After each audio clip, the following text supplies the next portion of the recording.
ये व्यर्थ के बकवाद करने वाले लोगों से मत मिलो, व्यर्थ के बकवाद करने वाले लोगों की तरफ मत देखो, ये क्या कह रहे हैं, क्या बोल रहे हैं। और तुम भी व्यर्थ का बकवाद मत करो। अपने समय को कीमती मान करके निरंतर प्रिया प्रीतम का नाम जप करो, उनकी गुण लीला गाओ, उनकी सेवा में रहो। कभी प्रपंच की बातें, कभी प्रतिष्ठा का चिंतन, कभी नाना प्रकार के मान सम्मान का चिंतन, ये घुसने ना पावे हृदय में। बहुत सावधान रहना चाहिए साधक को। ऐसी बातें देखो मत, ऐसी बातें सुनो मत जिससे तुम्हारा हृदय उद्विग्न होकर प्रभु का चिंतन छोड़ दे। बंद करो अभी। अन्य लोगों के संग का त्याग कर दो, जो भगवत विमुख वार्ता करते हैं, संत निंदा करते हैं, दूसरों की निंदा करते हैं। कुछ हाथ नहीं लगता, ये लोग दुर्गति को प्राप्त होने वाले हैं। भक्तन निंदा अति बुरी भूल करे जिन कोय, किए सुकृत बहु जन्म के छिन में दारे खोए। पर निंदा के किए ते नहीं आवत नहीं कछु हाथ, मूर्ख पर्वत पाप को ले चल अपने साथ। तो अलम कश्यापि संगत्या, ऐसा संग मत करो जिनके पास बैठने से भक्त निंदा, जन निंदा, भगवत निंदा हो। ऐसे से दूर रहो, अलम बंद कर दो ऐसे लोगों का संग। रात दिन हम श्यामा श्याम का नाम जप करेंगे, श्यामा श्याम के लीला गुण गाएंगे, श्यामा श्याम के ही धाम का शोभा का चिंतन करेंगे। जब तुम अपना जीवन श्यामा श्याम के चरणों में न्यौछावर कर दोगे तो पूरा भार श्यामा श्याम ले लेंगे और तुम्हारे हृदय में मस्ती आ जाएगी। जो ऐसा निश्चयी होता है, दृढ़ निश्चयी, उसके अंदर दृढ़ विश्वास, तो उसके हर समय भगवान की स्फूर्ति होती रहती है। भारी प्रतिकूलता में भी भगवान का सानिध्य अनुभव होता है। वो अनुकूलता में तो भगवान के दुलार को देखता है, लेकिन प्रतिकूलता में भगवान की विशेष कृपा को देखता है। ये संयोग, ये वियोग, संसार की ये द्वंद्वमयी वृत्तियां भक्तों के हृदय में नहीं चुभती। आए की हुज्जत नहीं, गए की तलाश नहीं, क्योंकि नित्य संयोग भगवत स्मृति के प्रभाव से प्रभु का रहता है। शोक, विषाद बहुत ध्यान देने योग्य विषय है। तभी लोगों को ऐसा लगता है कि ऐसा कैसे हो सकता है। भक्त के चरित्रों को जब सुनते तो लगता है ऐसा कैसे हो सकता है, ऐसी परिस्थिति में भी ऐसा कैसे हो सकता है। क्योंकि तुम मानसिक बुद्धि से युक्त हो और वो भागवतिक स्थिति से युक्त है, इसलिए तुम उसको पार पा ही नहीं सकते। जब तुम अपना जीवन श्यामा श्याम के चरणों में समर्पित कर देते हो हृदय से, फिर उनकी कृपा से सब विघ्न दूर हो जाते, एक अपार मस्ती रहती है। नहीं तो शोक, विषाद, दुख, क्लेश, कष्ट, संताप, भय, उद्वेग, ये सदैव सताते रहते हैं। इसी से डिप्रेशन होता है। बार बार नकारात्मक चिंतन, शोक, विषाद, दुख, चिंता, क्लेश, संताप, भय, उद्वेग, यही पूरे मानसिक स्तर को नष्ट कर देते हैं। उत्साहहीन जीवन हो जाता है। जब तुम श्यामा श्याम को समर्पित हो जाते हो तो ये सब प्रवेश भी नहीं करते, एक अपार मस्ती बनी रहती है। अब क्या होगा? श्यामा श्याम जो करेंगे वही होगा। श्यामा श्याम पता नहीं कैसा करें, नहीं, वो सदैव मंगल भवन है, वो जो करते महामंगल होता है। यह निश्चय उपासक के हृदय में आ जाना चाहिए। इसलिए अपना सारा मन, सारी बुद्धि, सारा जीवन, प्रत्येक श्वास प्रभु को अर्पण कर दो। फिर देखो तुम निहाल हो जाओगे। दुख, शोक, विषाद, क्लेश, कष्ट, संताप, भय, उद्वेग, ये उसी को व्यापते हैं जिसने अपने जीवन को प्रभु के चरणों में अर्पित नहीं किया। इसलिए तुम अपना सारा मन, सारी बुद्धि, सारा जीवन, प्रत्येक श्वास केवल प्रभु को अर्पित कर दो। फिर देख लेना श्वास कैसे अर्पित की जाती, राधा राधा राधा। बुद्धि कैसे अर्पित की जाती है, एकमात्र निश्चय कि भगवत सुख ही सुख है। ये जागतिक सुख सुख नहीं, ये दुख है, ये ऐसा दलदल है जिससे आज तक कोई नहीं निकल पाया। सारा मन, हम मन से केवल प्रभु का मनन करें, बार बार मन को संसार से हटा के नाम में, रूप में, लीला में, धाम में लगाएं। बहुत प्रसन्नता हो जाती है उस उपासक के हृदय में जो अपना मन बुद्धि प्रभु के चरणों में अर्पित कर देता। भगवान ने तो इसको बहुत उत्तम स्थिति बताया है कि मेरे से कभी वो अलग हो ही नहीं सकता यदि मन बुद्धि अर्पित कर दिया। मयि एव मन आधत्स्व मयि बुद्धिम निवेशय, तो निवश्य मयि एव अत ऊर्ध्वम न संशया, बिल्कुल संशय नहीं, वो मेरे में ही निवास करेगा जिसने मन और बुद्धि अपनी मेरे में अर्पित कर दी।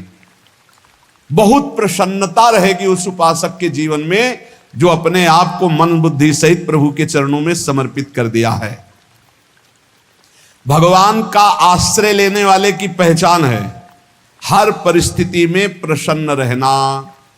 देखो आप भगवद आश्रित हो कि नहीं, देखो अनुकूल परिस्थिति में तो सब प्रसन्न रहना, लेकिन प्रतिकूल परिस्थिति में प्रसन्न रहना यह भगवान के भक्तों का लक्षण है। हर परिस्थिति में प्रसन्न रहना ये भगवान के भक्तों का लक्षण है। आनंदगन भगवान का आश्रय मिलते ही आनंद छा जाता है हृदय में। उनके पास आनंद का अभाव होता ही नहीं है। जैसे सूर्य का प्रकाश उदय होते ही सूर्य का प्रकाश संपूर्ण अंधकार को नष्ट कर देता है, ऐसे ही भगवान का संपूर्ण आश्रय लेते ही सब दुख चिंता शोक नष्ट हो जाते, आनंद ही आनंद। तुम भगवान के मंगलमय रूप को नहीं जानते हो, पर उनके मंगलमय भाव को, विधान को मानना शुरू कर दो। जो भी होता है मंगलमय होता है। हमने जीवन में देखा है, अगर इधर कोई बहुत बड़ा सुख दिया तो देर नहीं लगेगी, 24 घंटे नहीं व्यतीत होंगे और ऐसे दुख दे देंगे, जिससे दोनों का समान भाव रख करके ना दुख में तुम भूलो प्रभु को, ना सुख में फूलो, सीधे भगवत मार्ग में चल। पूरे जीवन की बात देखा है। भगवान के मंगल विधान में सदा सर्वदा सुख ही सुख है, इस बात को मान के प्रसन्न हो जाओ। जब भगवान का भजन करने वाले की तन्मयता बढ़ती है भजन में, तो द्वेषी जन अपने आप तैयार हो जाते हैं। भक्त कभी किसी से द्वेष नहीं करता, अपने आप वो द्रोह करने लगते। तो नरसिंह मेहता जी से बहुत गांव के कई लोग थे जो जलते थे, ऐसे जलते थे कि अब क्या करें, कैसे मिटा दे नरसिंह मेहता जी को। अब उपाय तो मिल नहीं रहा था। तो एक दिन संतों की मंडली आई और उन्होंने कहा कि हम रास्ते में कोई चोर आदि धन ना ले ले, इसलिए यहां से किसी की हुंडी चलती है क्या द्वारिका में? पहले ऐसा था। बोले हाँ हाँ, हमारे यहाँ बहुत बड़े सेठ हैं नरसिंह मेहता जी, पर आप कहोगे वो मना कर देंगे। कई बार कहोगे, अगर वो स्वीकार कर ले तो वहां। और उनका लक्ष्य था कि नरसिंह मेहता जी की तो खाने की भी सुविधा नहीं थी, हुंडी कहाँ की बात आई। उनका था कि जब वो ना कहेंगे तो संतजन नाराज हो जाएंगे, अगर हाँ कह दिया तो वहां हुंडी चुकेगी नहीं, तो संतजन अपने आप इनको शाप दे देंगे, अपराध बन जाएगा, ये नष्ट हो जाएंगे। संतों को भेजा नरसिंह मेहता जी ने, सबकी दंडवत की, चरण पखाड़े। तो उनका ये इतना रुपया है, द्वारिका में साधु सेवा हम करेंगे, वहां तुम्हारी हुंडी चलती है, तो आप ऐसे। अरे उनका आप कहाँ भूल रहे हो, यहाँ खाने की भी व्यवस्था। बोले हमें सब पहले से बता दिया गया कि आप मना करोगे, बार बार मना मत करो, हमें पता है। तो उन्होंने ठाकुर जी की तरफ देखा, बोले क्या लीला है प्रभु, संतों से हम क्या कहें, ये ले रुपये। उस समय स्वर्ण की मोहरें चलती थी, बेच के बाजार से खूब उन संतों को पवाया, उन्हीं संतों की सेवा की। और उनका अपने सेठ का नाम तो बताओ जहां हमें जाके हुंडी मिलेगी। सेठ सावल शाह सेठ। संत जन गए वहां, पूछा कि नरसिंह मेहता जी का जिन सेठ से परिचय, उनका नाम सावल शाह सेठ, उनकी गद्दी कहाँ है? तो जो कुछ भक्त थे वो द्वारिकाधीश की तरफ संकेत करते कि वही हैं। बोले नहीं नहीं, वो सेठ है, उनकी गद्दी चलती। पूरी बाजार में कहीं कोई। अब संत जन एकांत में होकर के बहुत विचलित हुए, क्या हमारे साथ धोखा हुआ? नरसिंह मेहता जैसा संत क्या धोखेबाज हो सकता है? देखो संशय तो बहुत विचित्र होता है, बड़े बड़ों को संशय हो जाता है। जब भगवती सती जी को संशय हो गया, राम जी को हे खग हे मृग हे मधुकर श्रेणी ऐसा पूछते हुए कि सच्चिदानंद कैसे हो सकते, तो किसी को हो सकता है, क्योंकि वो बुद्धि की अधिष्ठात्री देवी है। जो ही उनके मन में ऐसा आया कि क्या हमारे साथ धोखा हो रहा है, इतने में ही देखा जय हो सावल शाह सेठ की।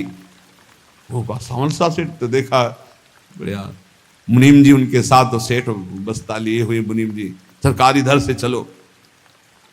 तो उनका सावल शाह सेठ आपका नाम है? संतों ने कहा। बोले हाँ। बोले नरसिंह जी? हाँ। बोले आपकी हुंडी आ गई है। हुंडी एक कागज में लिखा कि ये हमारे सेठ जी को दे देना। वैसे लोग मुझे माखन चोर कहते, कोई कुछ कहता, लेकिन आपने सेठ बना दिया। जब आपने सेठ बना ही दिया तो आप कभी परवाह मत करना दो। और ये सेवक आपकी सेवा में सदैव तत्पर है। भगवान ने ऐसा लिखा। जो भगवद आश्रित है, एक बार ये चलता रहता है, जो संत जन होते हैं उनके विरोधी अपने आप बन जाते हैं, किसी से कोई मतलब नहीं, अपने आप विरोधी बन जाते हैं। कबीरदास जी का पूरी काशी में यश था। भजन करने वाले महापुरुषों का यश बढ़ता है जब, तो जो भजनहीन होते हैं उनके हृदय में जलन पैदा हो जाती है और वो उनको विविध प्रकार से फंसाना चाहते हैं, उनको कष्ट देना चाहते हैं। तो कबीरदास जी के यश को धूमिल करने के लिए कुछ ब्राह्मणों ने एक रचना रची, मोड़ मुड़ा के कबीरदास जी के शिष्य बन करके पूरी काशी के सब आश्रमों में निमंत्रण दे आए।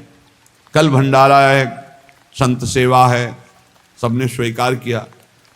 कबीरदास जी अपनी दिनचर्या करके निकले तो संत मंडली आने लगी। बोले कै बजे सेवा है? साधु सेवा। बोले कौन सी साधु सेवा? बोले कल आपके शिष्यजन निमंत्रण दे के आए, पूरी काशी के सब संत आ रहे हैं। कबीरदास जी ने कहा यहाँ तो एक की भी व्यवस्था नहीं, पूरी काशी के संत आ रहे हैं। अच्छा समझ में आ रहा है, लीला बिहारी तुम लीला करना चाहते हो। गए अपना निकल गए गंगा किनारे, एक झाऊ के नीचे बैठकर अपना भजन ध्यान में मगन है। 11-12 बजे तो उन्होंने देखा कि संतों की मंडली, काशी तो बहुत। कबीरदास जी ने देखा कि आश्रम की, तो बोले पता नहीं क्या होगा, चलो चलते हैं। तो ऐसे गमछा वस्त्र करके ऐसे डालकर मुंह ढक करके, वहां बड़ी बड़ी पंगत लगी थी। कबीरदास जी सबको पाओ जी पाओ।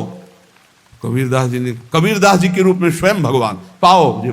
कबीरदास जी ने कहा अच्छा जब स्वामी परस रहे तो हम भी बैठ के पा ले। तो जब उसी पंगत में बैठ गए अपना कपड़ा ढक करके, और जब मोहरे की दक्षिणा दे रहे थे सब लोग कि वाह कबीरदास जी ने आज तो साधु से सबको।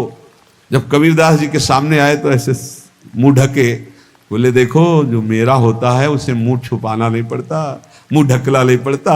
लो दक्षिणा, तुम भी दक्षिणा लो। कबीरदास जी को कबीरदास जी दक्षिणा दे रहे, वो कबीरदास जी है भगवान, और ये पाले वाले कबीरदास जी है भगवान के जन। कभी भगवान अपने अरे जमाने जोर लगा ले, कितना जोर लगाएगा, भक्त और भगवान का झंडा कभी न झुकने पाएगा। बिल्कुल चिंता शोक भय उद्वेग रहित जीवन भगवद आश्रित। तुम भगवान के मंगल विधान में सदा सर्वदा प्रसन्न रहो। अब ये विचार कर लो कि भगवान जो करेंगे तुम्हारा मंगल करेंगे। अब थोड़ा ऐसा बीच में लगता है कि अमंगल हो रहा है क्या, लेकिन पक्का समझो बहुत बड़ा मंगल उनका विधान होता है। बहुत ही उत्तम मंगल होता है भगवान के शरणागत का। भगवान हमारे विचारों वाले नहीं हैं, हमारे विचार प्राकृतिक है। भगवान के विचार चिदानंदमय हैं। वो अपने विचार से हमारा मंगल करते हो, हम अपने विचार से मंगल चाहते हैं। भगवान के विचार से मंगल ही हमारा होगा। इसलिए कभी हमको चिंता शोक भय नहीं करना चाहिए।